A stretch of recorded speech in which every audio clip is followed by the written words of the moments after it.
Badugu martxan begira batzordea, komunikazio eta publizitate sistemaren alde lan egiten dagoena, eta ibili gara azkenengo urteetan eta bagabiz hedabideekin eta publizitate agentziekin lan bat egiten. Lan horri esker kode deontologiko bat onartzera heldu gara, eta horrelako gaiak aipatzen dira.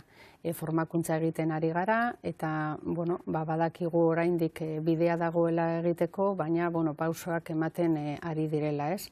Adibidez, eta telebista publikoa edo arlo publikoa aipatu duzen neurrian, badakit hemen EITB-en berdintasunerako plan bat dagoela, berdintasunerako plan hori aurrera eramateko arduradun bat dagoela.